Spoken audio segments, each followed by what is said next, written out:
I was supposed to.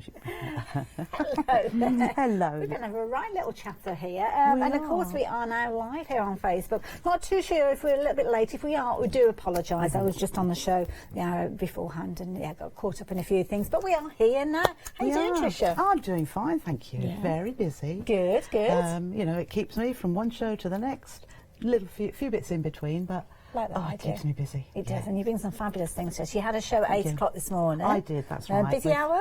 Busy hour, yes. Yes. And a new bag with the letter M. Lovely. Miranda, yes. And some other, some other new bits and pieces Brilliant. today. And you've got another show at 2 o'clock this afternoon as well. That's so right. make sure that you do note that and come back and see Trisha. And of course, we have got the tablet here. So if you do want to get in touch, I will be having a look at this. Any questions that you'd like to ask, got fabulous Trisha here.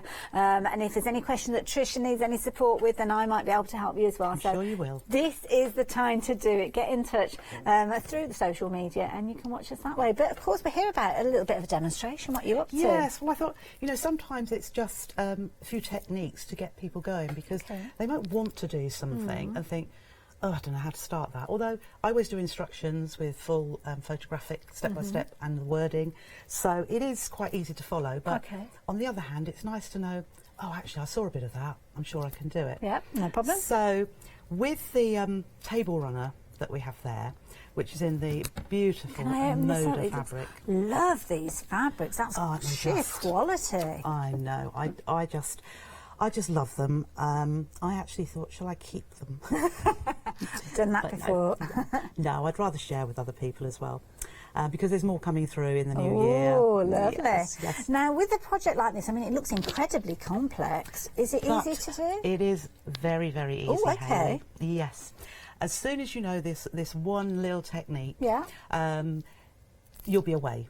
I love that idea. This one technique as well, what we're going to form is a block which is 2 half-square triangles. Okay. Like this one here. Lovely. Like this one here, and like this one. Oh, so it's the one technique. Yeah. And obviously, having 2 different coloured sides, they can be swiveled around. Right. So you could do a layout, combine them in whatever way you want. You might not want to make this twisted cable down the middle.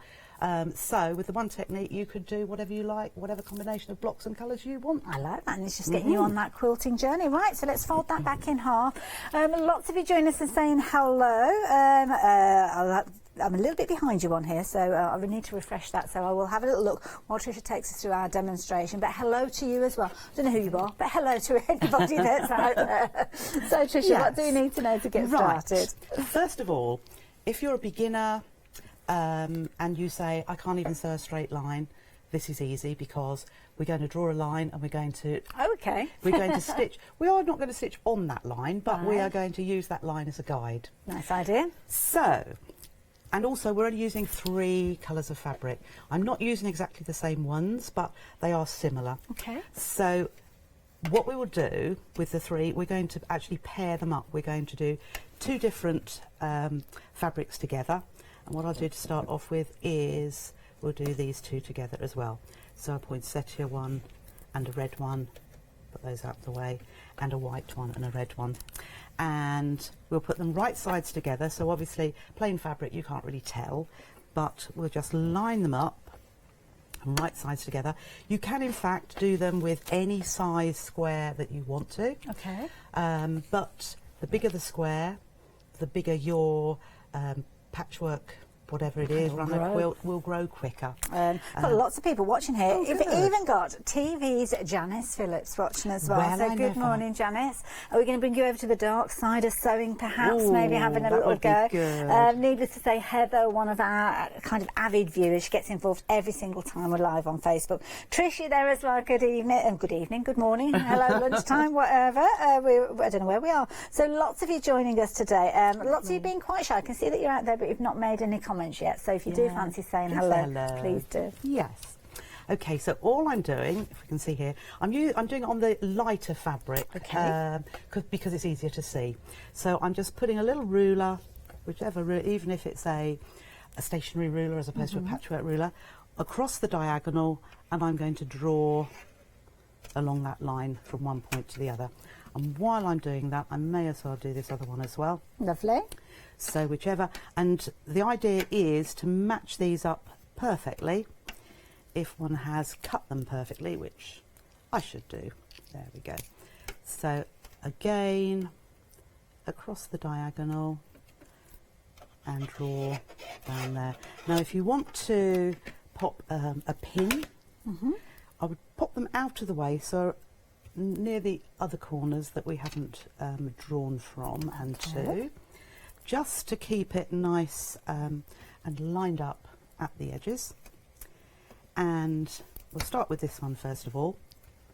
What we're going to do is we're going to stitch 1/4 of an inch on both sides of that line. So if you've got 1/4 of an inch foot, that's great. And with that, what we normally do is line up the edge of that foot with the edge of the fabric, the raw edges. Yeah. But on this occasion, we are going to line the edge of the foot with the drawn line. That way we're going to stitch 1/4 of an inch to the side. Clever technique. Right. So if you've got a machine where I have actually only got my standard foot on here, but I can move the needle position. 5.5 is the magical number, so that will give me 1/4 of an inch seam. So again, I'm going to line up the edge of the foot with that line. It's good to know, because there's lots of people that might think to themselves, oh, well, I haven't got 1/4 of my machine, I can't press a button and it instantly gives me 1/4 of an inch. No. There's a way of getting around it. There is. Like and that. it may be that you haven't got the digital display and you've got a little knob Like to a turn bell, around. Turn it, and you can always try out. So you can always then, if you see the needle moving, use the edge of your fabric to stitch down and then measure what that distance is. And if it's 1/4 of an inch, great. If it's not, and you move it a little bit more until you get the desired 1/4 of an inch. So does it have to be 1/4 of an inch, or can it be a case of that if you're slightly off, as long as you're slightly off on every seam, you're okay? Yes, yeah. Now, because this is completely made up of half square triangle blocks, absolutely fine. So if you wanted to use 1/2 an inch or the width of your foot as the seam allowance, as you say, consistently, it will still match, it will still join up. It will just be that your finished project will be slightly smaller. That's fair enough. Because if you imagine, if you're saying 1/8 of an inch or 2 or 3 mil on each join, that soon adds up to perhaps an inch or that. But it's only because we're only using that one particular type of block. If we were combining it with some squares, that's different. Okay, that's fair enough. So, but we're not talking about that. We are keeping it very simple. simple. Putting that out of our heads for the time being. Who have we got here? Oh, we've got Debbie joining us from Lincolnshire as well. Hello, Debbie. Oh, Trish, you've got a fan in your bag. So here, Heather, she loves your bag. Great show, Hayley. Oh, were you there watching the last hour? Thank you. Good to have you company doing that. Today, isn't it? It's a fabulous show. Got lots here, loads of people. Kirsty's watching as well, and everybody's saying hi to Kirsty. So don't forget, take advantage of Facebook if you've got any questions that you're wanting to ask of either of us. So now it might feel a little bit strange, because usually it's thinking, well, my needle is usually this side, but the line is here. So we do actually take it over to, say, the left-hand side. I'm now looking at the edge of my foot there, and then I'm just going to keep, and I'm not stretching it. Odd. Sometimes you watch the needle more so than the edge of the foot, don't you? That's right. Yeah, so make sure you look at the edge of your foot. Yes. Okay, so I've got that. Now, because there are lots of blocks in this runner, I like to do a bit of chain piecing. Oh, okay. So with chain piecing, we don't need to cut the thread now. What we'd normally do, lift the presser foot, well, lift my needle first, press the foot, trim the thread. And each time you trim, you've got thread at the beginning, the end. So I know thread isn't that expensive, but it saves time and it saves thread as well. Yes. So all we do is put the next one underneath. Okay. So I will just stitch off. I'll try not to stitch too much into thin air, but then lift the presser foot and put the next one ready to go, and allow the feed dogs just to take that through. That's it, because it's not the best of practices to get into, to stitch without any fabric, because it can kind of play around with the mechanics of your machine, but that was very close together, those It two. was. Funnily enough, with an overlocker, as you know, It's the other way it's the round. right thing to do, isn't it? Yes, to separate them out. Okay, so I'm going to lift my foot. Now, I'm with this, I will probably have 20-ish. Okay. I can't remember the total. No, but that's you'll have fine. them all in a chain. So it has almost like a huge quilty, like bunting. Like a bit of bunting, yes. I like that. Yeah. So don't cut them apart at this stage either. Just lift the presser foot, pull the thread a little bit, so that you can then turn it around to the other side. and put the presser foot down, and off you go off again. we go. Lovely. And the thing with this is that you don't have to go hunting, have I got it the right way around, because it's here. That's it. So I just carry on stitching. Nice and easy. Getting some lovely comments here as well. Rosemary saying a fabulous Facebook Live, isn't it? Just lots of tips. Yeah, certainly you're in the right place for that. And Heather, you've hit the nail on the head here, saying that she loves these sessions because it's not selly-telly. Yes, we are a shopping channel, and that's what we do in our regular shows. But every Friday at 12 o'clock, we do bring you a Facebook Live, and it will be one of our guests that's here on the day, taking you through a little bit of project. So just like Trisha's doing today. So make sure you keep your eye out for those. Yeah. Okay, so I've done those two. I clip my thread there. Now, oh, there's my pen gone. Just clip between the threads, like so. Then I'm going to take my pins out. And you can see the reason why I wanted the pins out of the way. Yes. Because otherwise I'd have been pulling them as I go. But it kept my fabric directly on top of each other. Could you use something like quilt clips if you've got those as well? Yes, yeah, quilt clips are good. When I was using the faux leather, I was saying about quilt clips there because you don't really want to pin put into holes in there. Yeah. And of course we're talking about perhaps novice quilting, so you might not have your rotary cutter, you might not have your quilt clips at this point. It gives you the opportunity to giving a quilting a go without any commitment, really. Absolutely does. Now, I sometimes use a rotary cutter here because what we're going to do now is cut on that drawn line. Okay. But it's just as easy, when I've only got a few, to just cut down there. Now, it doesn't matter if I wobble off. I'll wobble off here, just a little, because it doesn't have to be exactly accurate. But what you don't want to do is go so close to the stitching that it could pull apart. Yeah. So that's the only thing to look at. And this is a good technique because rather than actually cutting your triangles to start with, you could have those kind of, like you say, a minuscule measurement out, but of course it's magnified each time you're doing that. So the fewer kind of seams that you're having to do, the better accuracy you've got, means that everything keeps together in its right shape. It does. And which is a confidence builder, isn't it, when you're just getting started? Yeah. Yeah, lovely. Okay. So all we're got doing the iron now, on, I've we're got the waiting iron for on. that. That's right. And we're just going to open them out, and I'm going to then press them. Now, what I would suggest when you've got all of your blocks, put all the same ones in a pile. Okay. And all facing in the same direction. Well, either, so the seams are all on top of each other. Lovely. Similarly with, well, I don't know, the white ones there, and those ones there. Now, also, I would have the darker fabric on the top, because I always try in patchwork to press my seams to the dark side. Yes. And it took me a little while. I mean, I've been doing it for quite a while now, but it took me a little while to realise, if I've got my dark fabric on the top, when I press, I'm actually going to press like so. It's like you're opening it like a book, and it goes to the dark side every time. Yes. So again, a time-saving thing, rather than thinking, oh, flip it, oh, that's the wrong way.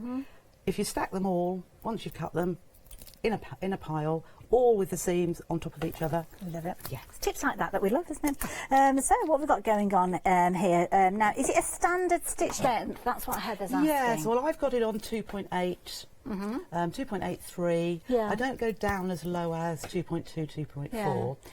Only because you can, only because if you need to unpick, that's the key thing. Yeah. So if you want it, if it's too tight, then that can be a real tricky one to do. I think my machine, when I turn it on, it automatically goes to 2.5. Oh, does it? And Mine I tend does to, unless I 2.2. think about it, I automatically go with that. But 2.2 is quite small, and that's what this goes to. Yeah. And so it's always, I always increase it from there. So. And of course, if you are working ever on a project and you want to just make sure that it's all fitted together, then you can do a larger stitch. Sometimes you can go up to kind of like 5 mm length, can't you? Yes, it's almost like a tacking stitch. Yes. But then, of course, you need to go back in and do your proper foundation stitch so that it doesn't come apart. Yeah. Now, saying foundation, if you're doing foundation piecing, where you actually put the fabric onto paper, then I would suggest a smaller stitch, because that perforates your paper before you pull it off, doesn't it? Good tip. I'm thinking about bringing something like that too. Ooh, I don't think we've seen any of that here. No. I've got to do a few designs first. Busy lady. Just borrow that a moment. I do like to keep you busy, Trish. I know. I tell you, I sleep thinking. I go to sleep thinking it. I'm sure I dream about it. It's funny, isn't it? You have these ideas. You think, oh, I wonder if this would work. I wonder if that would work. And you just keep going with it, don't you? When I went to bed last night, which was early-ish, but I thought as I was going to sleep, I've forgotten. I haven't packed my extension table or my mat. Yeah. Where did I put it? I knew where this was. And I thought, if I think it now, I'll wake up. And do you know, my very first thoughts were both these things. Yeah. I used to do exams like that, you know, revision. You? Really? Absolutely true. Well, my partner calls me last minute. I The website, because everything I do is last minute. But I must admit, it's usually my waking moments. That's when I get my ideas. Just before you're waking up properly, you know, just before the alarm goes off and your body clock kind of wakes you up. Yes. That's when I suddenly think, oh, I wonder if that would work. Yeah, And that's it. I'm like rabbit in the headlights. Then I'm wide awake, ready to go for the day. I'm often thinking, before I fall asleep sometimes, and I'll be thinking, now will that work? Like you say, can we turn it through? If I stitch that, will I be able to? And there's certain things that I think, oh, I don't know. You've got to do it to actually see. It's not just about turning up on the day and presenting these fabulous kits. And of course, Trisha, she's got a show later on at 2 o'clock, and she'll be telling you all about the kits that she's working with at the moment. Yes. Okay. So I like to, when I press, set the seam first. Okay. Which just means just iron over the seam, flip that side back, and then I push to the side. So I'm making sure that I'm opening that fully. Can you see? Lovely. Now, if we've got any novice sewers, they hear the phrase about press to the dark side. Why are we doing that? Well, to my mind, if that seam, that's 2 layers of fabric plus the layer on top, there's 3 layers of fabric there. If we pressed it under this light side, you can see it through. Of course, yes. Yeah. So, you know, if it was a darker fabric, it wouldn't matter. But the other thing with always pressing to the dark side, when we are turning blocks around, quite often then they will nest. Oh, that's when one kind of locks in against the other. That's right. Right. Yes. Okay. So we'll do the same with this one. Set the seam. Just pull that open. I like that tip about having the darker fabrics on the top. That's a really useful one. Yeah, well, I'm everything for time saving. I want to be doing all the nice things. I don't want to be faffing, but I'm always wanting to get on to the next thing, you know, the next project. Because don't you think there must be more than just me I'm making one thing and I'm thinking of the next? Oh gosh, I think that's the same in any craft. Yes. That's why we've got so many UFOs, unfinished objects. Yes. Oh, I think I'm a master at that. Okay. So that's that done. I think I'll pop that down there. Lovely. Okay. So now it's just a case of how we lay them out. So I'm looking at this top one here. Okay, so we can kind of isolate that square there, in effect, is it? Is that what we're looking at? The 3 across the row. Oh, there. Just that top row. Okay, so let's just do that like that. That's right. So I've got a white with a poinsettia, and then I've got a poinsettia. Have I got it that way? And then we've got another white one at the other side, which will be, have I got that? No, let's see, I want that going, yes, like that. And then I want tricky this with looking one. around the corner, it's kind of back to front, isn't it? Okay, so having got that, so I can see my chain forming here. Oh, I see, here. it's almost like it's made a natural diagonal there. Yes, that's right. Have I got that right to there? No, I haven't. That's it. It will do as soon as it. And then. There you go. Let me turn it round that way. It's probably easier to do it that way rather than you having to look round the corner. Yeah, I've just done it round the opposite way. Yeah. There you go. So got that's it. right. Yes. So I've got it there. So now we'll need to make another. So I'll put that one to the side. So what we're going to be doing is making these 3 all the time. Okay. And as you can see, this block. Or these 2 blocks came from putting just 2 squares together. Yes. So we made 2 from every one pair. So now I'm going to flip that one over to there because I'm going to stitch down here. Now this is where I use my quilt clips because I have a tendency and I pick it up and for some reason I tend to rotate it before I sew it. So put a little quilt clip there and it reminds you where you're needing to sew. That is a good idea. I'm just going to leave that there because or what I do if I don't get my quilt clip and do that is I keep my finger on. So I pop it back down.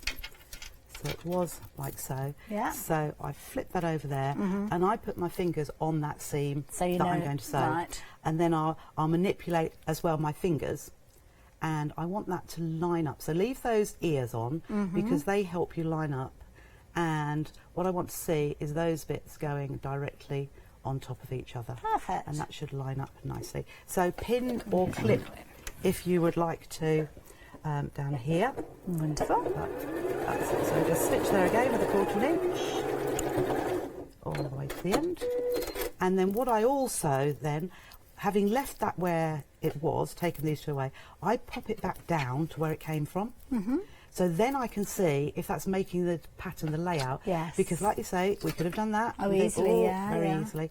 So then I flip that onto there, pick it up, and off we that's go the again. seam, and off I go again.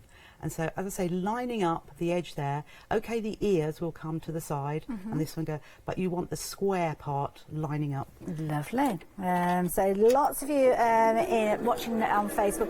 I'd love to know, what are you up to at the moment? Have you started sewing for Christmas? The project that we're working on here, I'm guessing you could do this any time if you just change those fabrics out. That's right, you could, yeah. And it would look really nice, I think, as a scrappy one. Yeah. Or a scrappy one, but with that centre, that dark red centre, being just one colour. Yeah. I think that would look nice. Very nice in just solid colours, perhaps, almost like a geometric look. Yeah, like that idea. So what you'll notice here then, and you'll probably think, oh, look, I haven't got my points here.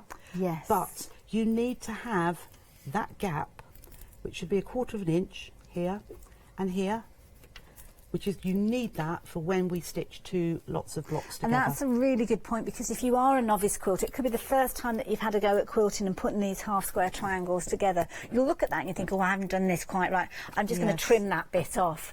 Don't, because of course that's part of your kind of your seam allowance where you've got that little gap there, and you need that. But it'll all come together, don't worry. That will give you your perfect points.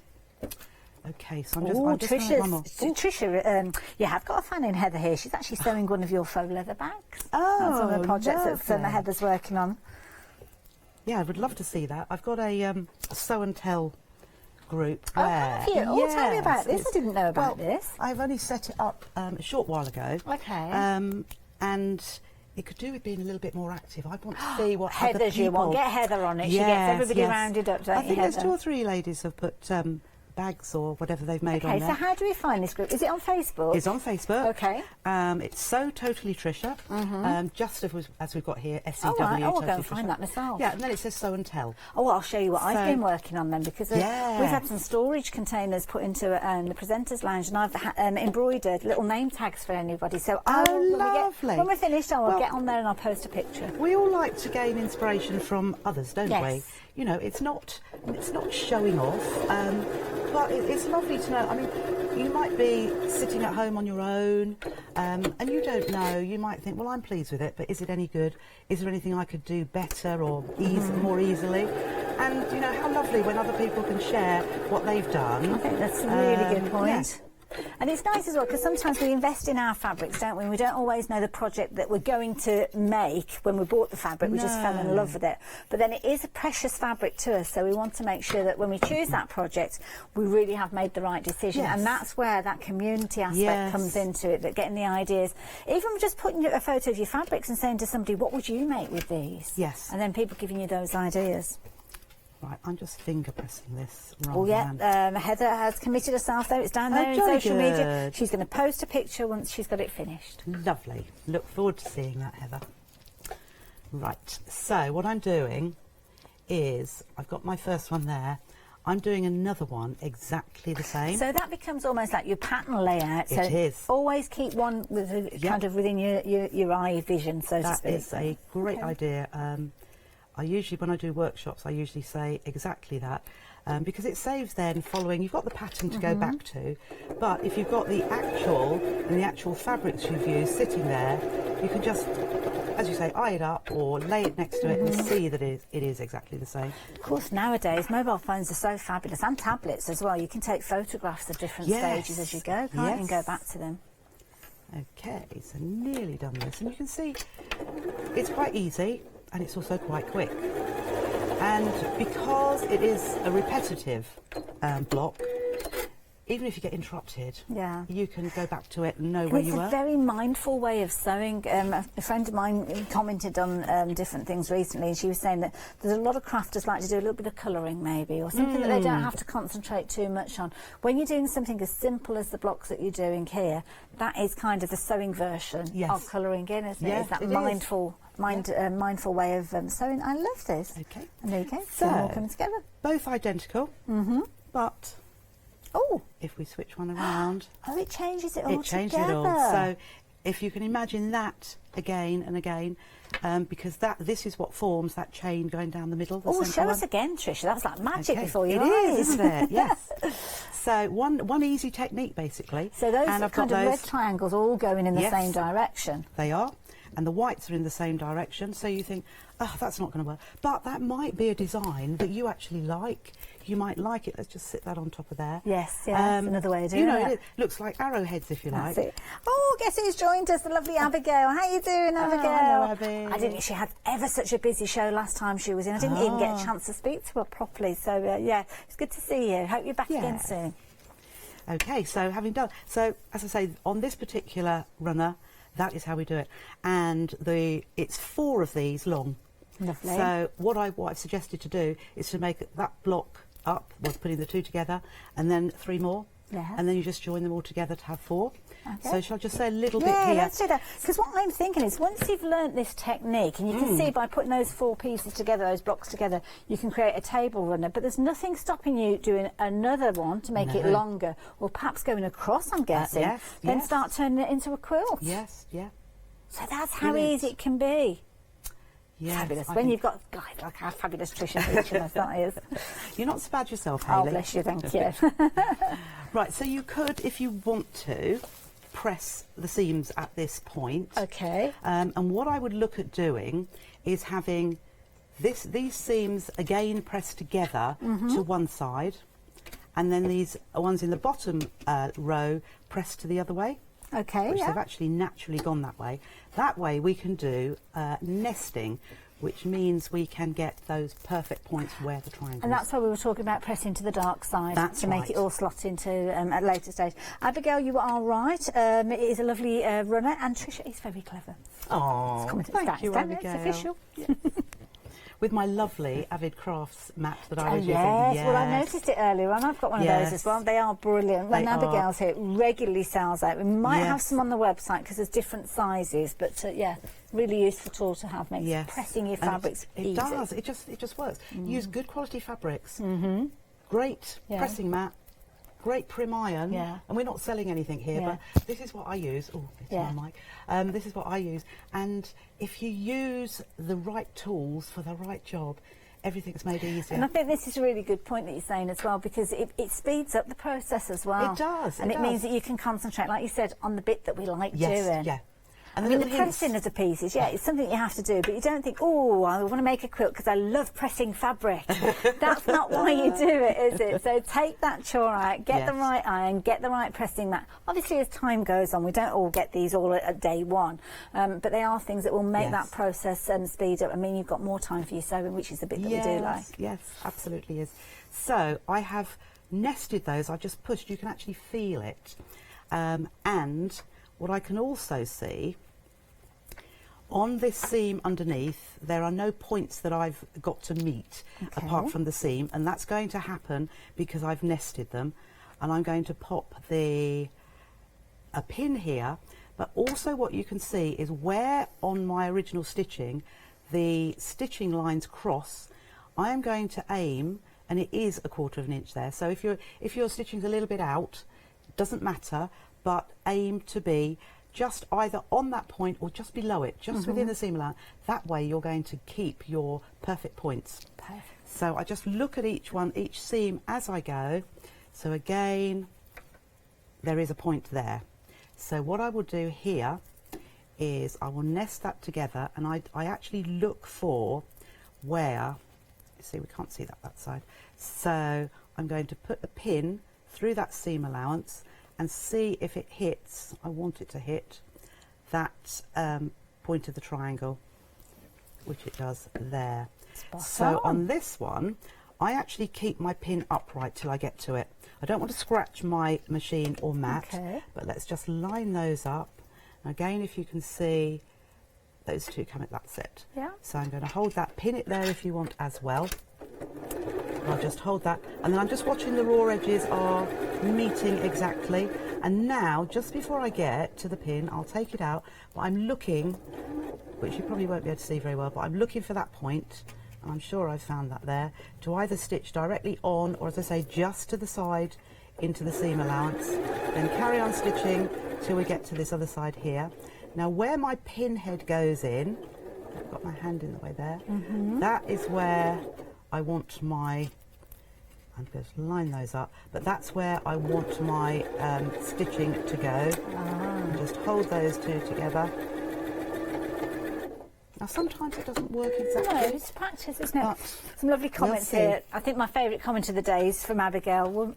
Woman after my own heart. I hate ironing. Yeah, the only ironing I like doing is when it comes to quilting. And Heather, thank you. Andy is our director today. He's the one that's looking after the cameras, and it's down to him that you're getting those fabulous shots that you've referred to. So there you go. Little nod to see well. Okay, so looking at this, I think that's pretty. It's probably not spot just there, but those points. This is what you're looking for, and that one. I think that one's pretty good. Oh, look at that! See? Yeah. So just with those little, they say, would it take a blind man to point that out? Or I don't know. I don't know what the phrase is. But yeah, I'd be happy with that. Yes. So there we are. That is as simple as that. And of course, that is that foundation, those 2 rows that when you put them together, as you can see across there, that is pretty much what we've seen Trisha put together. And then all you need to do is repeat that over the full length. So you can see there, I don't know what shape it is. I'm not very good on my geometrics, but it's kind of like a diamond with flat edges to it, isn't it? And then you can see repeating that each time.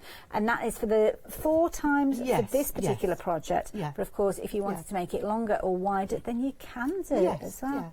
Now we've got this fabulous edging here as well. Yeah, shall we have a look at that? Oh, okay. So binding. Oh, now binding can be quite binding, can't it, when you're coming to do that? It's one of those things that people do sometimes struggle with, but it's something that really does give that finishing touch to a project, doesn't it? Yeah. And also, there's a little bit of machine stitching, but a little bit of hand sewing. Oh, okay. And do you know what? I love stitching around the hand stitching around the binding. Right, on the flip side. Yes, yep.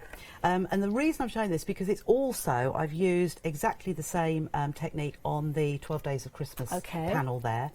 I was actually stitching that last night.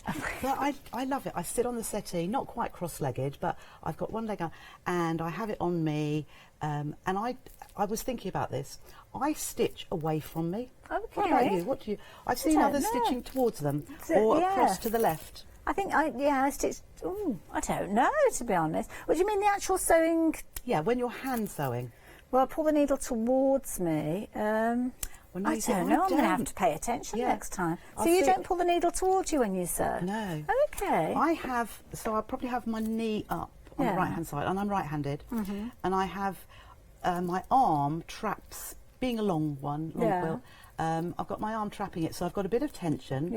And then I hold the edge of the quilt, and I actually stitch away from me. I thought, I don't know why, but I thought it was strange. Which I don't know. I should certainly be paying attention when I do it next. If we could see everybody at home now, they'd probably all be sitting there. Everybody's doing the same. Well, Heather certainly is. Heather's saying that she stitches towards her. Yeah. Sorry, I'm odd. No, but then I always knew that. No, not at all. It's whatever you find comfortable, isn't it? That's it. So what have we got here? This is pretty fabric. Yeah, well, it's just a bit of a contrast to some plain white, because to show the technique rather than, pretend this is a big quilt. So the very first thing that I do is now I use 2-inch wide strips for my binding. Okay. I know a lot of people, I do a lot of reading of what people use 2.5. Yeah, I think I tend to go a little bit wider. You go wider, yeah.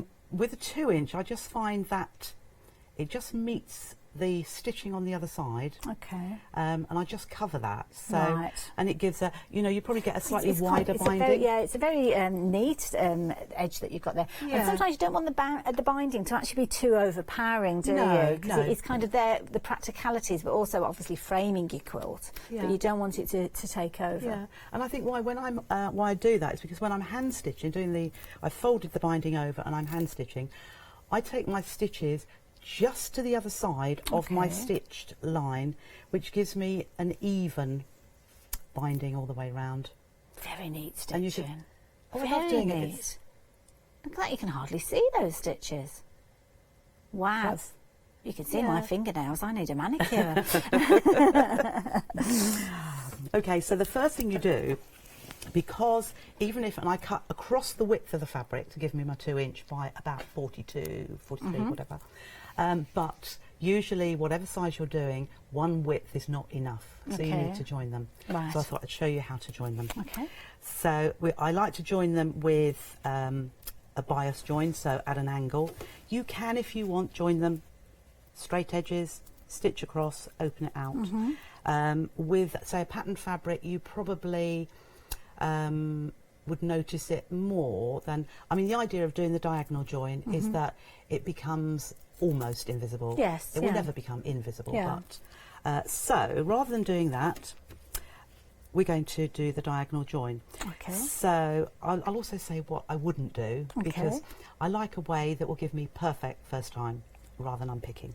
So what you could or might think you do is line those edges up, and then we have to stitch down here, but I don't think we've got time to show now. Have a go at that, and I practically guarantee you'll have one strip. When you open it out, you'll have one strip. Yes. And that's because of that 1/4 inch seam. Yes. Yeah, it knocks it out, doesn't it? And I think we've all been guilty of doing that at some point. And then sometimes you think, well, I don't understand. I've put them, I've lined them up, I've done that diagonal like I've been told. Why is it not working? Yes, And it's because you have to offset them. That's right. So what I would do, it might take a little bit more, but it's minimal amount of fabric. I make sure I've got an excess of my vertical one and an excess of my horizontal one. Okay. Let's just pop a pin in there to hold it, and down the bottom. So again, out of the way from where I'm going to stitch. If now you think, well, I can't eyeball that distance, draw yourself a line, just like we did with those triangles. But otherwise, what we're going to make sure we do is start at that point. So when our needle hits the fabric, it starts there, and when it comes off, it finishes off of that bit there. So it's given you the two little areas where we need to start and stop. So just watch where your needle is going down. So it might gone into the hole. Okay, I'm just holding that as we go. There we are. And then take those pins out. And when we open it out, that should be... There you go. Goodness, one continuous line. You see, especially that top bit there. Yep. So that is basically a foolproof way of doing it. And I like doing it with the diagonal mitre there, because as well, when you actually fold it over, you haven't got too much bulk there, have you? No, if you just do like that harsh cut across, then you've got a lot of fabric in that bulky part of that binder. You have. So what I do now is I just trim along that straight edge, and then about a 1/4 inch seam allowance there, trim that bit off.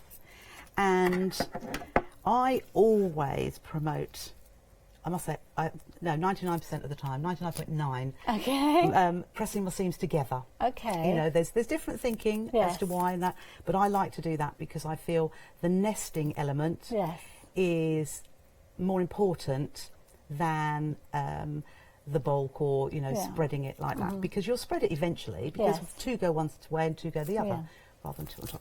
But on this occasion, I always press this seam open. I don't know why, but I do.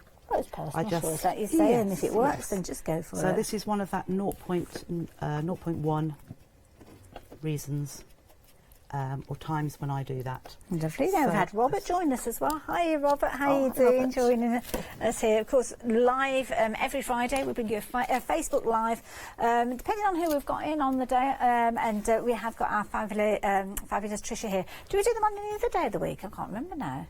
Just a Friday? No, I haven't always caught them, but Friday's good. We announce it on a Thursday. Right. But to be honest, it's always worth a look in, because there's all sorts of kind of chitter-chatter going on as well, picking up hints and tips from people here as well.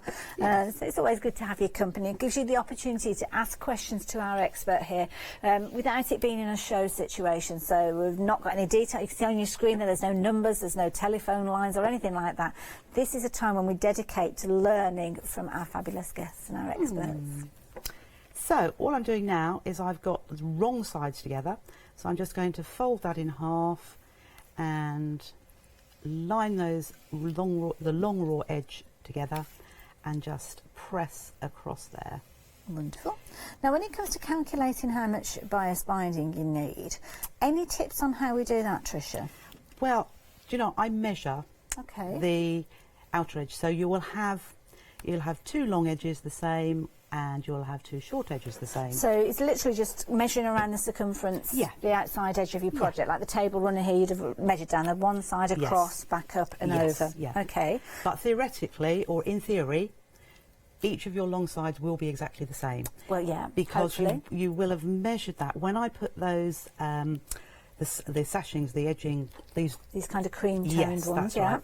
I make sure I will put one on, and then with my other width of fabric, I will use that to measure, and I will actually cut off the same amount that I've cut off from doing the first one, and then I will make sure the other side fits that piece. Oh, I see. Because if you don't, if you just take your width and just stitch away, one side could be 1 inch, 2 inches longer than the other. I'm sure it wouldn't be that much, but no, what you'll actually get is an offset. It won't be a true rectangle, and I think you will reference there. Yeah, you will notice that. There you go. Good tip. And then, of course, measure around. A little bit of an overlap, perhaps, between the two, so you've got a little bit of excess. Yes.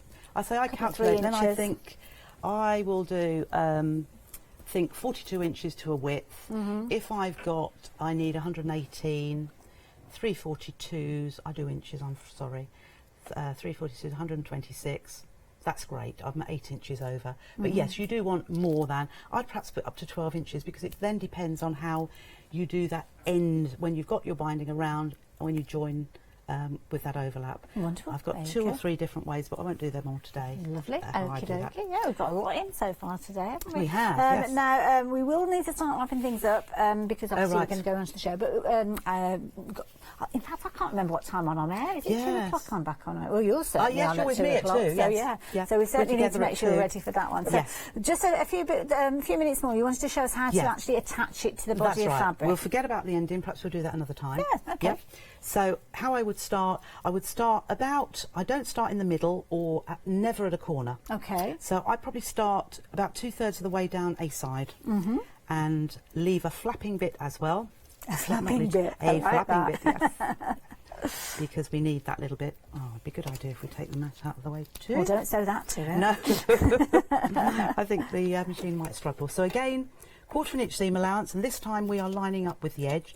And what I'm going to do is stop about 1/4 inch from the end before I get to this adjacent line, and then I'm going to stitch out to that corner point. So I'm going to do a diagonal stitch. Lovely. So take that down there. One more. Wonderful. Flip it round. And then out to the corner. And out to the corner.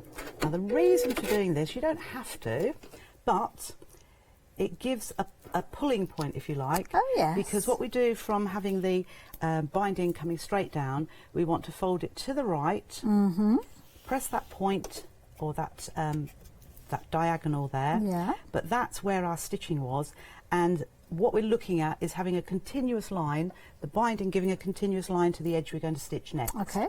So it's to the right, and then we'll go to the left. So we'll flip that over, make sure that folded edge there lines up with that edge that we just stitched. Yep. And then I'm going to stitch right from the edge. Okay. Now, in the past, I've read or I've started 1/4 inch in because that's where we stopped. But there's no harm whatsoever in starting at the edge. And also what it does prevent the risk of, if you're 1/4 inch where you finished and you're 1/4 inch where you start is not in the exact spot, you'll have a hole there. Yes, that's true. Yeah. So again, this is just to help. Oh, let's just trim that. I mean, I know it's only a scruffy bit, but that would normally be exactly the same. Lovely. So we'll just go along here. And again, perhaps I'll just do the 2 corners and then show you how. And then off to the... Wonderful. So exactly the same. You repeat that on each of the corners in the same way. That's right. So just do... And I'll just... You kind of get into the flow of it with that. You do, yes. And you've only got 4 corners, so when you do the first one, you're probably thinking, oh my goodness. But you've got a second one to do, and a third, and a fourth. 2 and you're halfway there, aren't you? Yes. So if we pretend the rest of it's done. Okay. Okay.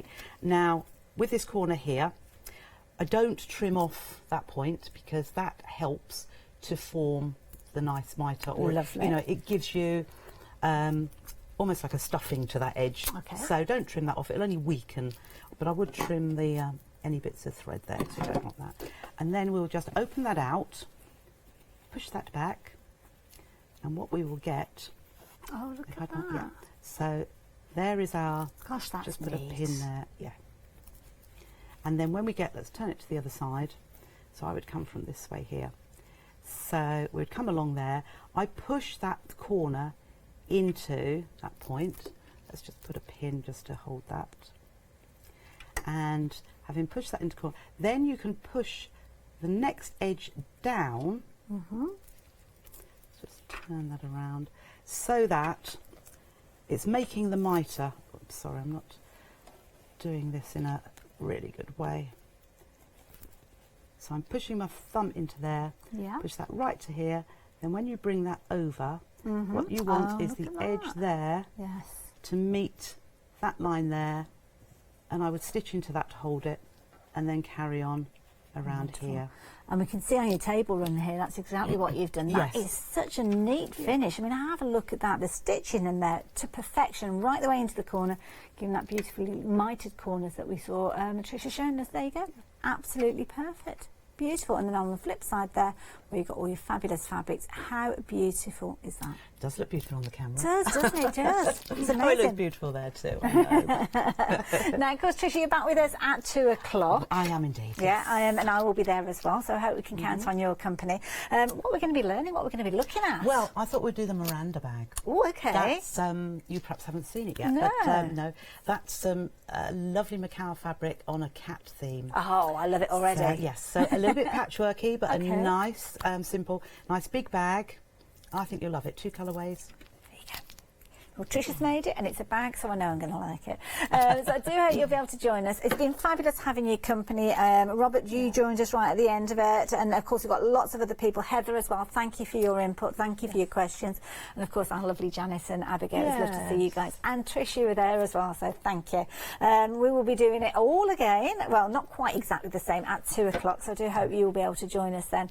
But in the meantime, thank you for joining us here now, and don't forget, at 12 o'clock next Friday we'll have another Facebook Live, but keep an eye on our Facebook pages because we'll be announcing who the guests will be on Thursday, the day before, but definitely worth tuning in. Trisha, thank you. Thank you, so Hayley. much. It's been Thoroughly great. enjoyed myself. Thank you guys. See you a bit later.